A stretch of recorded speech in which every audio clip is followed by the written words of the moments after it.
Hello and welcome to this month's Wild Ones book club. So as you can see, the winner for this book club is the Book of Witching by CJ Cook. The bookstore that I visited was Avenue Bookstore, so they have a few different locations around Melbourne. I do love their bookstores. They've got a great selection of books and the layout is fantastic, and I had a fun time. I was there for a long time, to be honest. It was really hard to pick one, but there was one book in particular that did catch my eye the most, and it is Eyes, Guts, Throat, Bones by Kieran Millwood Hargrave. I'll show you the cover. So the cover is gorgeous. It's got spot gloss on it. This is what the inside of the book looks like, and it's just a plain red with a spot gloss spine. So this is a book of short stories, and it says, "What will the end of the world look like? Will it be an old man slowly turned to gold, flowers raining from the sky, or a hole cut through the wire fencing that keeps the monsters out? Is it someone you love wearing your face, or a good old-fashioned interdimensional summoning? Does it sound like a howl outside the window, or does it look like coming home?" So it says it's an exploration of all our darkest impulses and deepest fears. Let me see what it's rated. It's a 4. So that's a pretty good rating. So this is my other read for this reading blog. So I will read the first chapter of the Book of Witching. I got the ebook because I couldn't find a physical copy. I think it's just been released. It's literally just been released. So sometimes in Australia, if it's not an Australian book, it takes a while to actually get into the bookstores. So I've just gone with the ebook for this reading blog. Okay, so we're starting with a letter that is written to His Royal Highness and Majesty King James VI from his cousin Patrick Stuart, Earl of Orkney, saying that Patrick believes he has been struck by witchcraft and that witchcraft cannot be tolerated and must be thrust from the shores of Scotland. Okay, so the first chapter, very short. We are in Finhallow on the Isle of Gun in Orkney. It is May 2024, and a ranger and their dog have found a dead body, but they've also found a young teenage girl who's still alive. Now, chapter 2 begins in the same place, but in 1594. Hello, love you.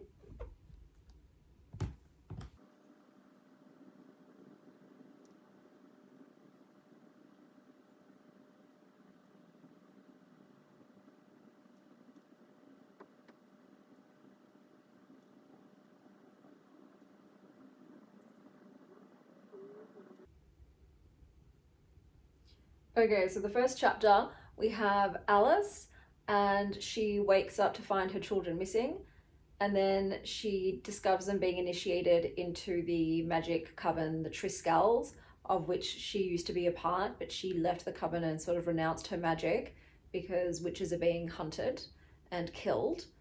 But her children are initiated into the Book of Witching, and she's gone to confront her mother, who is the one who took her children there. And her mother's like, "You're the best witch around." She's like, "I'm no longer a witch, mother." And her mum's like, "You know that nobody leaves the Triskel." So far so good. I'm enjoying it. The next chapter is now back in the future with Clem. So I don't know if they're just going to be the main two characters. We shall see.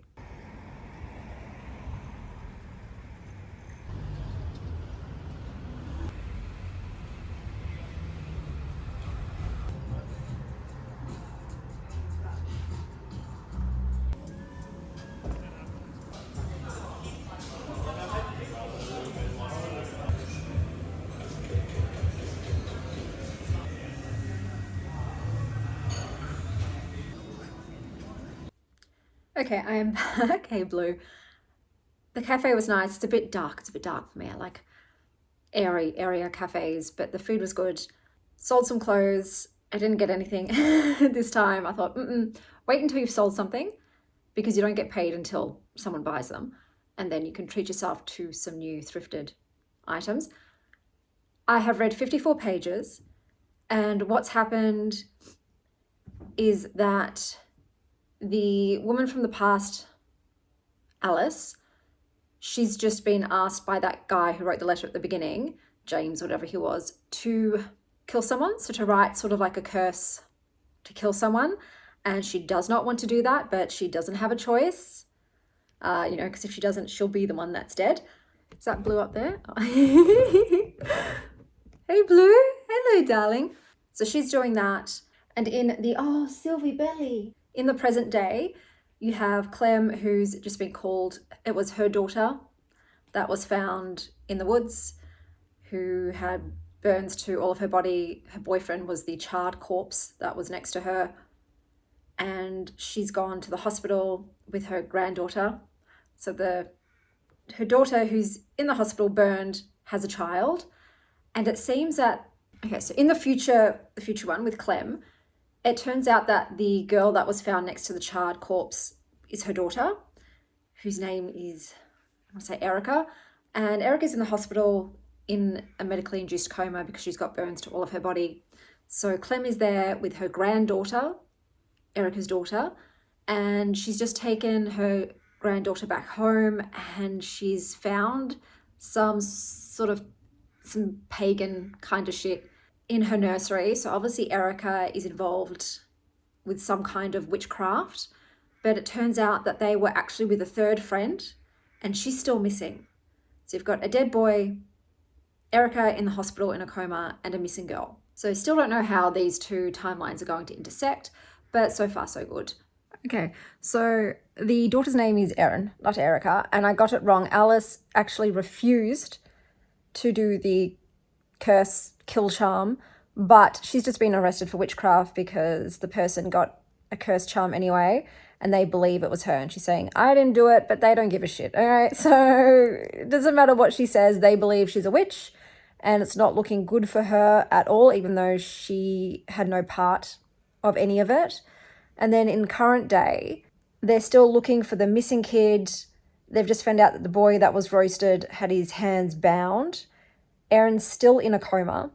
The mother has just gone home to hand over all of Erin's devices and things to the police, trying to figure out what's going on because they're now treating it as a murder investigation. But she's just found in one of Erin's diaries that she's written, Arlo's hands must be bound. And she's like, oh no. So she rips it out and burns it, heads back to the hospital. The parents of the dead boy have rocked up there. They're accusing Erin of being the murderer. And so is the mother of the missing girl. But I'm like, the kid's in a coma, and just the most dumbest thing, they've just said the most dumbest shit. One of the parents is like, oh, it's mighty convenient that she can't ask any questions, isn't it? And we're like, she's in a coma. Like, obviously, she can't answer questions. She's in a coma with burns to all of her body. But the other parents are like, she's clearly the killer, and we want to question her. And her parents are like, she's fucked up and in a coma. What the hell? So it just feels a bit silly. Obviously, still don't know what the two storylines have got to do with each other. So it is a bit annoying because you're going from one to the other. So there's that fucks with pacing, and just as you're getting into it in one chapter, it finishes. And then instead of continuing on, you have to go back to the other one. So I don't love that because it's like you're going up, and then you go back down to the bottom. And then you go up, and then you go back down to the bottom. So I'm at page 100. I'll do another 50 and check in with you then.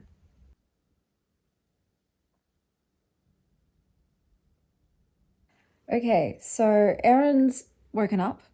And when she woke up, she said that she's not Erin, she's Nyx. And the parents are like, what the fuck does that mean? But basically, Erin seems to be Erin and Nyx because later on, Erin did quickly come out of it. She said that they went to a cave and they went to light a fire and the whole thing blew up and there was a face in the fire. So that's where we're at for that storyline. For Alice is still on trial and her husband has just found a lawyer for her. But yeah, things aren't looking good. I love you. Okay, so Erin was being possessed by Alice's son from the past. Alice's son, who said his name was Nyx because Nyx means revenge, was the one who made the death charm curse because he thought killing that person would stop his mother from being burned as a witch, but that is what led her there. So basically, yeah, she's confessed because they were torturing her children, and she's on the stake, and while she's being burned, she hexes the Earl or Duke or whoever the F. In the present day, Senna came back. So Senna was part of the cult. She's the one that got Aaron into it. Aaron was given the Book of Witching. The Book of Witching basically makes people want to kill themselves or kill other people while they're holding it, if they're not part of the real Triskel. They tried to burn it on that day when her and her boyfriend burned, and Senna just ran away.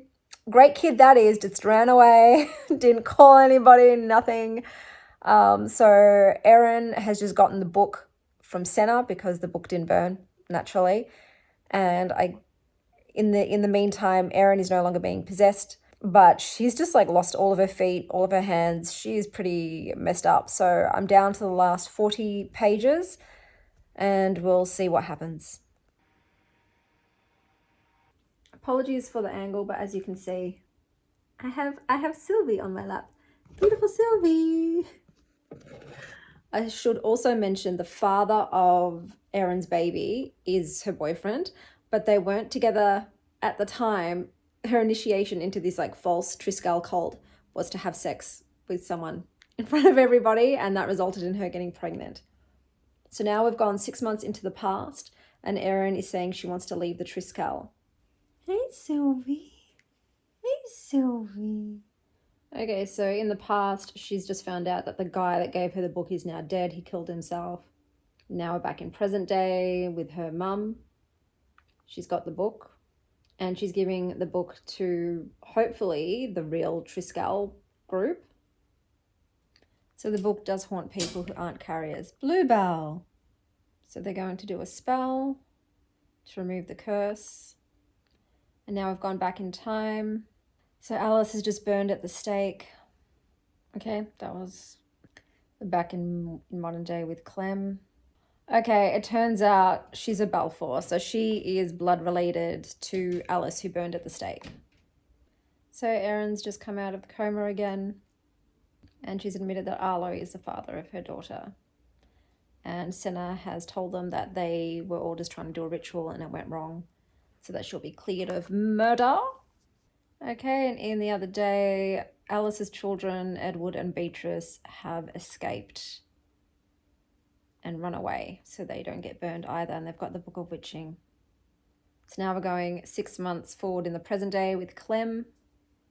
Erin is disabled now. And Senna's still her friend, loyal to the end. I'm sorry, but if my boyfriend and I were on fire and my friend literally just abandoned us and ran away and didn't call for help, that's loyal? Bitch didn't even call an ambulance, did nothing, went into hiding, left her friends there after they'd been discovered dead, still didn't come forward.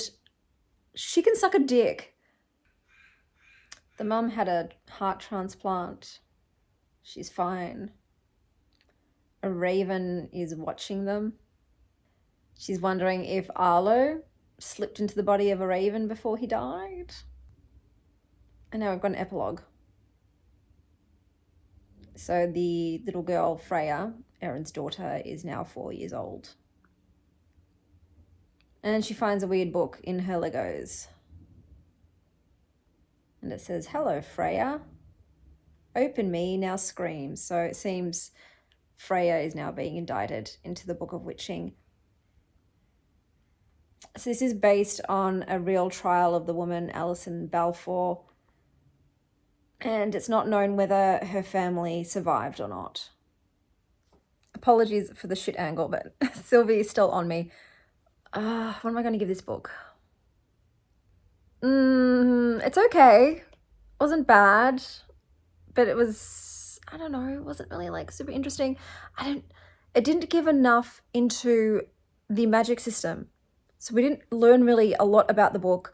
We didn't really learn a lot about the Triskels and what kind of magic they do besides curing smallpox and putting on death curses and fixing someone's bum worms.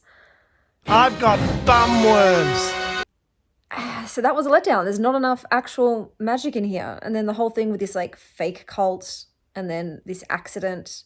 So the book killed Arlo? I'm guessing the book killed them. It was trying to burn them both alive because they weren't really Triscales. But Erin is a Balfour. So she has the blood of the family. So why is her daughter permitted to hold the book, but the book tried to burn her? That makes no sense. Look, I don't know. I'm giving it a 3. I'm sorry. Like it's okay. But there's too much with the world building and the magic system that wasn't done properly enough for me. And yeah, like the whole witch trial thing, it just was very common. It's just basically what we see in every time a woman, normally a midwife, is accused of being a witch. This case, she was actually a witch, and then they're burned at the stake and they, torture them, the confession out of them. So nothing really interesting happened there. And then in the modern day, yeah, it's just a bunch of teenagers getting fucked up by the book, I guess, and having some sexy time, some pagan sex fests. I don't understand, like, the point of it. Like, that Alice was part of a witch group with real magic, and yet none of them could save her. None of them stopped the children from being tortured. They're so weak. It's so weak. I expected more. So yeah, I'm giving it a 3.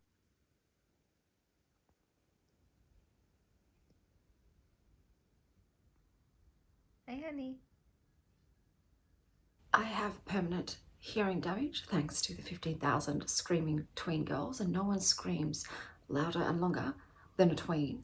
But it was fantastic. It was a lot of fun. I've never been to a concert which is just 95% tweens and then some parents. So it was an experience, but it was a nice one. But I am rickety wrecked in my throat. So I could have made some really dirty jokes about my throat being sore, but I'm not going to. So today I am reading the choice that I picked from the bookstore, which is Eyes, Guts, Throat, Bones. I love this cover. I think it is gorgeous. Out of all of the books so far that I have picked from bookstores that caught my eye, this one's my favorite. So this is by Moira Fowley, and I believe it's a collection of short stories. So it's split into Eyes, Guts, Throat, and Bones. So there's little stories for each one. So I don't know, should I come and tell you about each individual story or each individual set? I'll see how I go. I'll definitely come and report back once I've read the first story.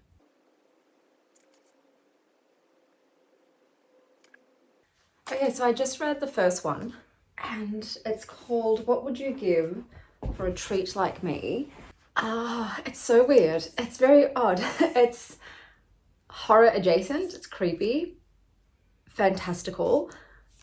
So it's about a sapphic. It's about a woman and her wife, and at first you're discovering that one of them wanted to have a baby and the other did not. And then some kind of pandemic hit the world, and it causes people just to turn into random stuff. A kid turns into a wolf. A woman turns into a gingerbread. A husband and wife turn into rose bushes with sugared petals.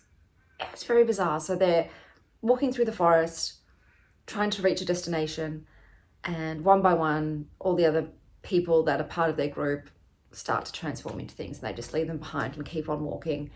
And through it goes back and forth in time to before, when they were talking about having a baby over and over again.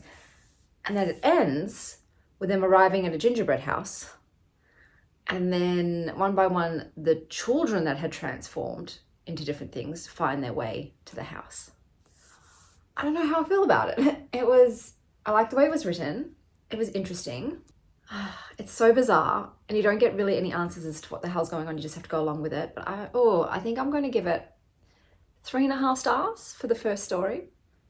The next one is called Flowers. So this first story was part of the Guts section, and the next story is called Flowers, which is part of the Throat section. So it seems to just bounce between the 4 topics, but I'll let you know how the next one goes.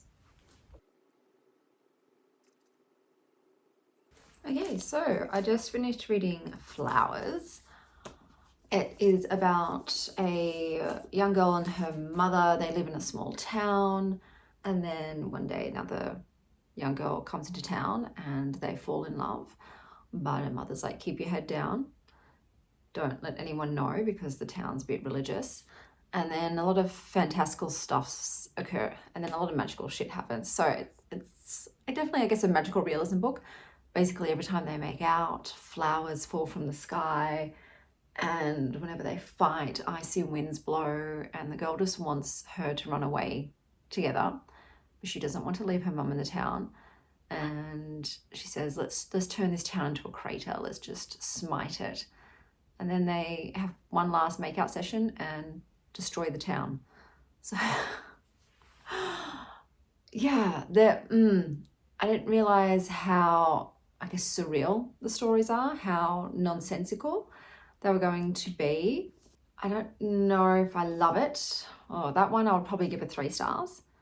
Like I said, the writing's still good, so I don't think I'll hate anything in this book because the writing's great, but the story made no sense. So that was Flowers. The next story is called Nature Morte. Okay, so I just finished Nature Morte, and this is about a young French girl whose girlfriend is dead, whether it was accidental or on purpose. I'm not 100% sure, but she is an artist and she is painting a series that is based on grief, and she keeps referring to a monster. And that monster is meant to, I guess, represent her dead girlfriend. So yeah, it was okay. I would give it a 3 stars. It was mostly a story centered on grief and having to just continue living and going on without that person present. Okay, so I just read Such a Pretty Face. This was definitely more on the horror side. So you have a woman named Louis, and she's got a crush on a girl named Mina. She is a bit of a traveler, a wanderer all around the world, and she's telling these new people about her ex-girlfriends. And then you soon find out that Louis likes to take the faces of her ex-girlfriends. She literally face-offs them, eyeballs and all, and pops them into her own. But unfortunately, the body ends up rejecting the face, and then she needs to find a new one, and she's decided Mina's face would be perfect for that, so she sleeps with her because that's what she does. She dates them first, and then drugs them, and then slices them up. But Mina didn't fall asleep with the drugs, and Louis like, okay. And then Mina's like, I know who you are. I know what you came here for. You want to cut off this other girl's face and wear it. And then Mina helps her, because they're soulmates. So this one was definitely really gross. I'm giving it a 3 stars.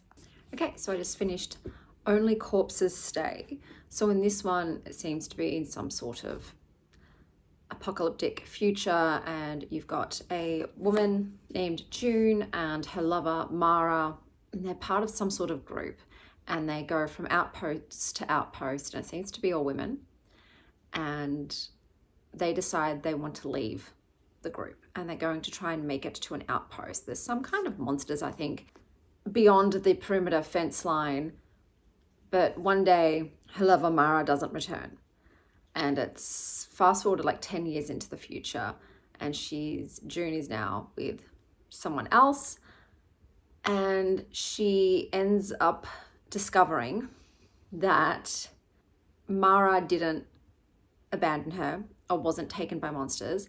They forced her to go because they thought she was a bad apple and a bad influence on June.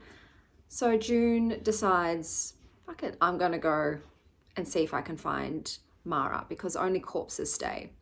So she ends up finding the abandoned outpost in the woods, and she finds Mara's body, because it's been 10 years, and turns out Mara stayed. So it was so depressing and bleak, but I did like it. I'd probably give this one a 3.5 stars. Okay, so just read the next story, The Summoning. This one had a more humorous tone despite the horror in it.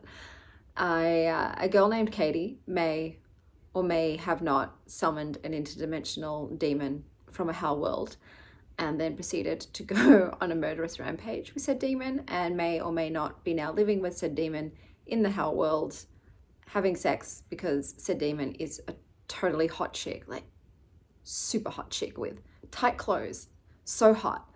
and has taken up disemboweling, which turns out she's pretty good at. It's silly. It was a fun time. I guess it's a 3. So most of these, like 3.5 stars. They're pleasant, they're enjoyable. I haven't loved any of them yet, but we'll see. So much sapphic-ness, full with the sapphic, and some are either horror or some are magical realism. So I am on page 143, and there are 300 pages, so I'm about halfway through the book. Okay, so I just read Wrath, and this is about 2 girls who meet up on these hills, which supposedly were built upon the bones of these people that were burned, and they smoke hash and drink beer and have sex. And they return every year throughout the rest of their lives. It doesn't matter if they're married, they have kids, they keep coming to the hill, smoking, drinking, and fucking. And that was the story. So I've given that one a 3. Okay, I just read the short story The Carrier, and this is about a couple who are going to have a baby, and they were talking about a type of wasp that lays its eggs on the back of a spider, and then when the eggs hatch, they consume the spider, and then she gives birth to the baby, and the baby eats parts of her but doesn't attack her husband. So it's a bit of a horror novel. It was very creepy and gross. I give it a 3. Okay, so I just read Saying Its Name Breaks It, and I have no idea what this is about. People are in some kind of room. It seems to be some post-apocalyptic thing. They all have names from fairy tale characters like Alice in Wonderland, Jack and the Beanstalk. They tell each other riddles. I didn't get it. It's 2.5. Okay, so I just read A Different Beat, and this was about 2 teen girls, and they're like the Spice Girls, and one of them's got a crush on a gay man, and the other one has her first kiss with a boy, and it's horrible, like a washing machine. And then there's a pervert that likes to flash them his penis. Yeah, 2.5 for this one. I didn't see the point. Didn't get it. Okay, so I finished this book. I'll tell you the last 2 stories. So we had 2 Truths and a Lie. So this is a book about a girl and her doll, and the way it's formatted, it'll be, for instance, I'll try and find one that's short so I'm not reading too long for you. Truth. The girl told the doll her secrets, as does a penitent in the confessional. Truth. A girl's secrets are confessions, admittances of guilt, although few girls have anything to feel truly guilty about. Lie. The doll, being a doll, had done nothing to feel guilty about either. So it's kind of interesting. You've got the girl and the doll, and then you've got the girl and a friend, and the girl and the friend like to choke each other out and then resuscitate each other with CPR, and then use the doll's hand to masturbate. But there's other conversations going on at the same time. I'll give it a 3. And then the last one is called Playing House. I'm going to change rooms because that person's not stopping, whatever that is. The last one was called Playing House, and it was a woman with her partner, and she spoke about her partner in the past tense, but I'm not really sure what happened. But she then went around to animals and asked them, do you have a home inside you? And in that home inside you, do you also have your love and your children? It was very weird and odd and abstract. So I, once again, don't really know what the point or story of that one was. So I've given it a 2.5. Overall, I'm giving this a 3 stars. It was somewhat enjoyable. The writing was good. Some stories were pretty good. Some didn't care about at all, and some were okay. I would say yes, it's an even sort of mix of horror and magical realism. A lot of sapphic stuff, mostly. But yeah, it was all right. It wasn't as fantastic as I was hoping it would be. For some reason, I just thought I would really, really like it. But there's not many short story collections that I've ended up giving a high rating overall. But otherwise, this is a pretty decent one. And now, let's go and see what your options are to vote for the next WildOnes book club. Okay, so I'm here to tell you guys about what your options are for voting for next month's WildOnes book club. So we'll start with We Called Them Giants by Kieran Gillen and Stephanie Hans. This is a sci-fi post-apocalyptic YA graphic novel. This is a story of communication across a chasm at the end of the world. Laurie wakes to find the streets empty. Everyone has gone. Or at least, nearly everyone. She's thrown into a world where she has to scrape by in the ruins of civilization, nearly starving, hiding from gangs when they arrive. Next up, we have The Courting of Bristol Keats by Mary E. Pearson. So this is a romantasy. After losing both their parents, Bristol Keats and her sisters struggle to stay afloat in their small, quiet town of Bowes Keep. When Bristol begins to receive letters from an aunt she's never heard of who promises she can help, she reluctantly agrees to meet and discovers that everything she thought she knew about her family is a lie. Even her father might still be alive, not killed, but kidnapped by terrifying creatures to a whole other realm, the one he is from. Desperate to save her father and find the truth, Bristol journeys to a land of gods and fae and monsters. Pulled into a dangerous world of magic and intrigue, she makes a deadly bargain with the fae king, Tegan. But what she doesn't know is that he's the one who drove her parents to live a life on the run. And he's just as determined as she is to find her father, dead or alive. Next we have What Doesn't Break by Cassandra Core. This is part of a Critical Role series, and it is a fantasy horror. Uncover the lost years of Critical Role's unrelenting, upbeat, undead spellcaster in this prequel to Lorna's adventures with Belle's Hells. For as long as she can remember, Lorna has had a friend, a mentor, a little voice whispering in her cropped ear, promising that no matter how monstrous she becomes or how far she wanders, there will always be someone to guide her. And so, Lorna is content. But the thought of more, of life, of love, of the magic stirring in her still veins, is unrelenting in its familiarity. More is the dream of the young girl trapped behind the blood-stained walls of Whitestone, and the nightmare of the woman who now stalks the woods outside them. More, Lorna's little voice reminds her, is dangerous. From Tal de Rey to Marquette, the world is infested with heroes destined to rid their kingdoms of creatures like Lorna. The little voice is right, she knows. But still, she thinks of more. And when she reaches for that dream, what reaches back will change everything. And the final option is Servant of Earth, the first in the Shards of Magic series by Sarah Hawley. This is a romantasy. In the underground Fae realm, only the strongest and most ruthless have power. But a young human woman forced into a life of servitude is about to change everything. Kenna Heron is best known in her village for being a little wild. Some say half feral. But she'll need every ounce of that ferocity to survive captivity in the cruel Fae court. Trapped as a servant in the fairies' underground kingdom of Mistai, Kenna must help her new mistress undertake 6 deadly trials, one for each branch of magic: fire, earth, light, void, illusion, and blood. If she succeeds, her mistress will gain immortality and become the heir to Earth House. If she doesn't, the punishment is death. For both mistress and servant. With no ally but a sentient dagger of mysterious origins, Kenna must face monsters, magic, and grueling physical tests. But worse dangers wait underground, and soon Kenna gets caught up in a secret rebellion against the inventively sadistic fairy king. When her feelings for the rebellion's leader turn passionate, Kenna must decide if she's willing to risk her life for a better world and a chance at happiness. Surviving the trials and overthrowing a tyrant king will take cunning, courage, and an iron will. But even that might not be enough. So those are all the options for the poll. Go ahead and vote for which one you'd like to see me read, with spoilers and all. And until next time, stay wild, Star Child.